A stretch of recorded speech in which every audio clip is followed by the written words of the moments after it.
Gentlemen, welcome to the world of construction machineries. We have been going through excavators and various attachments that could be used with an excavator. Every day, someone find a job with an excavator because of the wide range of possibilities and applications. You have seen that it is important to choose the right excavator for your specific job.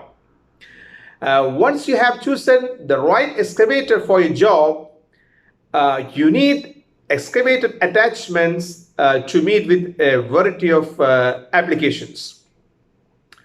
An excavator has a large range of different attachments that can be used.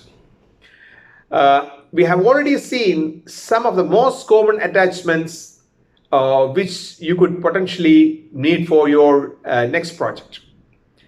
Let me brief you the attachments that we have discussed so far. The first one we discussed was hydraulic breaker. We have already understood that once you add a hydraulic breaker, you can turn your excavator into a powerful demolition machine. You can achieve the highest efficiency with your excavator once you select your breaker suitable to the operating capacity of the base machine, the carrier. It is that powerful hydraulic force that breaks rocks, concretes, and asphalts. Number two, the attachment which we discussed was plate compactors. Once you attach a plate compactor to an excavator, you have a very powerful tool in the trenches. You can apply tremendous compaction force than a compactor which is operated by hand. It can work on hard to reach areas, and you don't need someone working in the trench. We learned that the compactors can drive and extract piles, posts which are used for fences and for soil compaction in general. As you know, it can work on slopes where a roller compactor is not possible. The number three, which we discussed, was grapple attachment. Grapple attachment is quite simple attachment which has a strong, rigid body which includes two moving jaws. The purpose of these grapples is to sort out debris and loading the same to transport vehicles. Among the grapple attachments, you can find rotating types and tilting types depending upon the weight of the object that we need to handle. Basically, they are ideal for material handling purposes.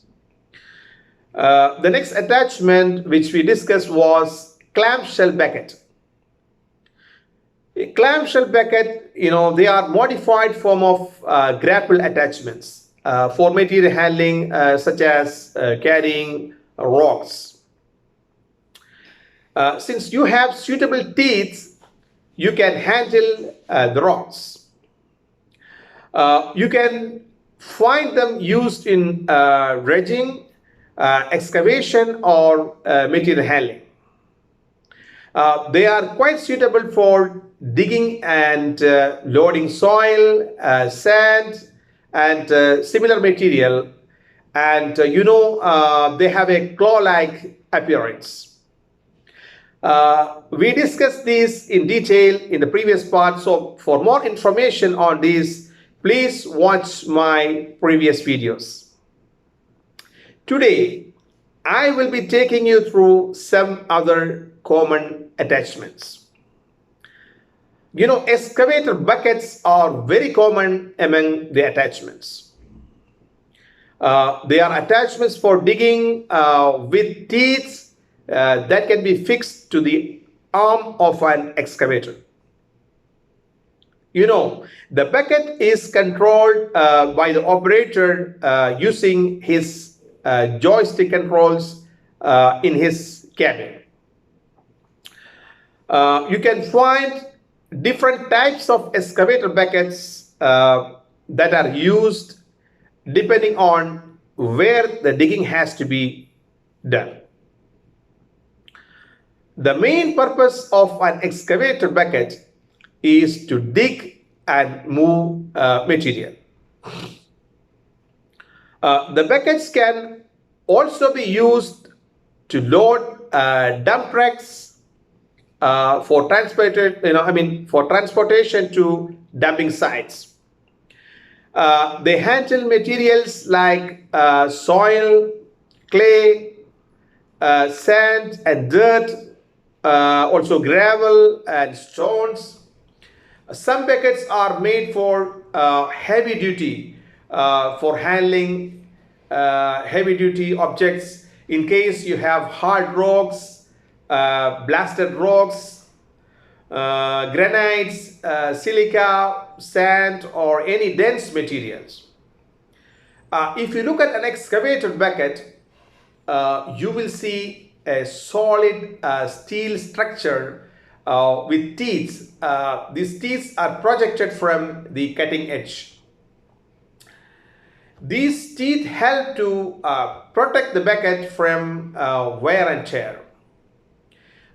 If you look at a trench, you may find about 150 millimeters to 900 millimeters wider buckets. The bucket sizes are generally recommended for the nature of material which is to be handled. In excavation jobs, normal practice is to use wider buckets for loose materials and narrower buckets for hard materials. Now, let us see how to choose the right capacity bucket for a specific job. The very first thing is to understand the nature of the material. Then once you understand the nature of the material, you should have an understanding of the volume of the material in your project site that needs to be handled. The volume varies from stone to crushed stones, sands, gravel, so from material to material. Once you understand the weight per cubic meters, it is easy to estimate the volume that can be filled in a bucket for a particular material. You should always remember that the bucket manufacturer will be specifying if a bucket can be fully filled or to certain volume, say 75%, 80% or 85% of its volume. It is very important to know the density of each material.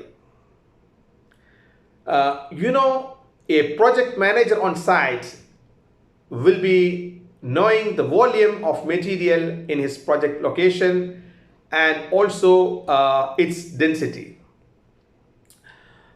He will have an estimation of how many cycles of operations required to complete his target for a shift. One cycle is the time required between two filling of the bucket.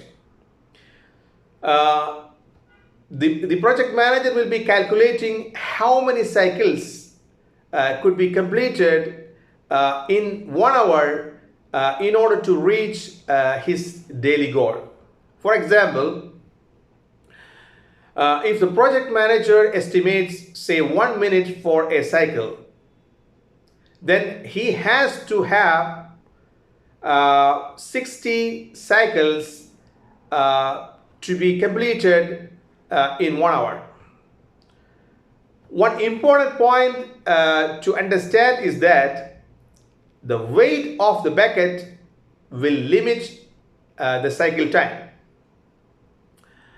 Our intention is not to slow down the productivity of operation, and so it is advisable to use smaller buckets for higher density materials. You know, the important term we should understand here is the payload. Payload is a load that is exerted at the bucket due to weight of the material carried. Once you divide the payload by density of the material, you will get the ideal capacity, or in other words, the nominal capacity of the bucket. For example, if you take dry sand, it has a density of 1.6 ton per cubic meters. If your payload is, say, 6.4 tons in a cycle, then we can estimate the bucket capacity by dividing the payload by the density. So you get the nominal capacity, and in our case, 6.4 tons divided by 1.6 ton per cubic meter. That will give you a nominal bucket capacity which is 4 tons per cubic meters. This is a nominal bucket capacity. You should know that it may not be the real capacity recommended by the manufacturer because, as I said before, the manufacturer may not recommend filling to the full capacity. For example, if the recommended filling is, say, 75%, then the actual capacity of the bucket will be 75% of the nominal capacity. So in our case, it is 75% of 4 ton, which is 3 ton. So this is the way we calculate the actual capacity or the real capacity of the bucket. Our objective is an excavation. Our objective in any excavation is to increase the digging and lifting capabilities. So it is essential that we should exert maximum power at the tip of the bucket. This is called breakout force, and I believe I have explained in my previous chapters. If you have higher breakout force, you can apply more power at the tip of the bucket. If you look at an excavator bucket, you can find a stick pin on the top and a set of cutters on the bottom. If you measure from the center of the stick pin to the edge of the cutter, you will get the tip radius. If your tip radius is shorter, you can apply higher breakout force. If you look at the manufacturer's data sheet, you could find the breakout force, which is based on the general purpose bucket, always provided by the manufacturer. Once you change it with a different bucket, the breakout force will not remain the same. If you have a direct pin bucket attachment, then your breakout force is better than using a coupler to attach a bucket. The reason is that once you add a coupler, you will be increasing the distance between the dipper and the cutting edge of the bucket. So the best way to increase the breakout force is to attach shorter couplers and attachments. The shape of the bucket has an important role in the application. For example, if you need to carry rocks, you may use a V-shaped bucket which has long and sharp teeth. If you use a bucket which is too long, it means that the machine has to do more work, and each cycle will take longer. As a result, the efficiency will be reduced. Anyhow, the default attachment is a bucket where several applications can be met. If you have to make a fence where you need to drill a hole to fix your poles, the right attachment is an auger.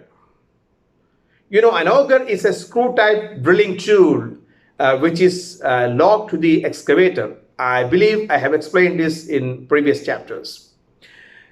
If you have to carry hay bales, hay bales which are common in paddy fields or cattle sheds, there are bale spears as an attachment. And one more thing, for the auger attachment, if you need to drill a hole on ground for planting trees, yes, the auger is the right choice. So coming back to hay bales, you can find single or double type hay bale spears. If there are concrete barriers that you need to move around, there are barrier attachments. If you need to cut grass at certain height or wanted to remove it completely from the land, you can use brush cutters as an attachment. Similarly, there are suitable attachments for cutting plants or small trees.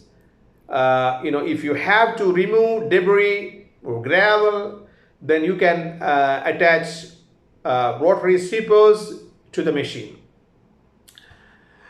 In places where we need grading and to remove dirt and other materials, you can use dozer blades which are adjustable in different ways. Excavators are versatile machines, and there are dedicated attachments for specific jobs which you have already seen. I hope that you have enjoyed this session, and please share with me your feedback on this video. I also welcome your questions and inquiries on this subject. Please share this video with your friends and colleagues. God willing, we will be meeting soon with the next part. Thank you for watching, and this is Tajuddin Qasim signing off. Goodbye.